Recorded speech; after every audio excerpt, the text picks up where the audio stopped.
in the greater karmic thinking, where the process of evolution is constant.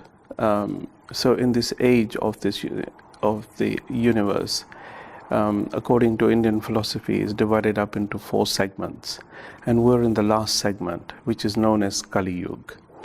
And Kali Yuga, we are about 5,000 years into the age of Kali Yuga.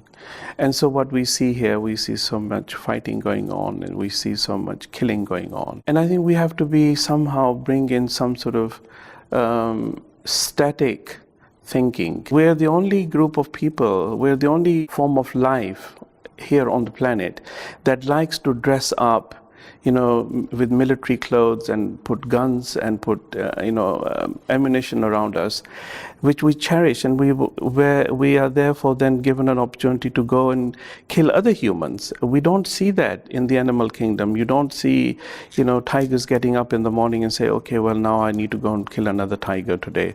Or, you see a cat, and cat goes and says, well, I want to kill another cat today. We're the only species that likes killing our own kind. And I think that, when you look at all this, the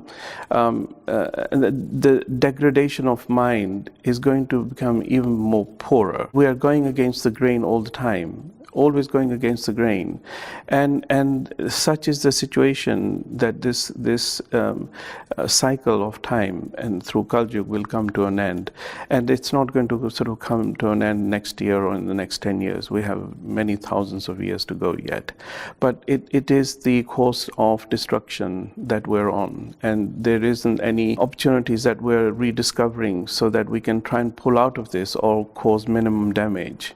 And so everything that that we see, we want to either kill it or make money out of it, and the situation will get worse than it is for the time as we see it. The ultimate recipe that is at our disposal is liberation, and that is why the philosophy from India of compassion and of Ahimsa is so terribly right in our age.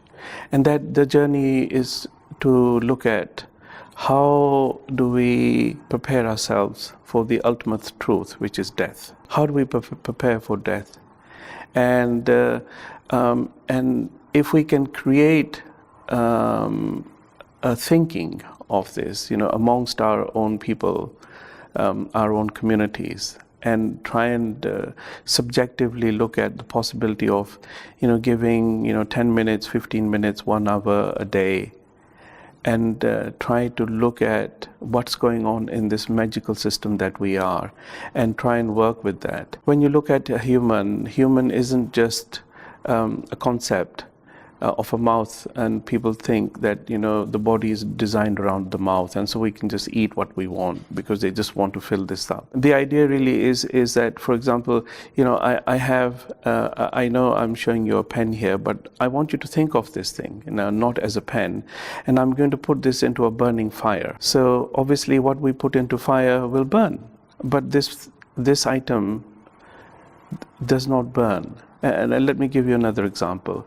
So I have the same thing in my hand, and I'm going to put this into a bucket of water, and I take it out, but it's not wet. That is our consciousness. That is the definition, according to Indian traditional sciences, of something that cannot be wetted, something that cannot be dried, something that cannot be burnt, something that is absolutely indestructible is your soul. And that is really, at the end of the day, what we really need to grasp.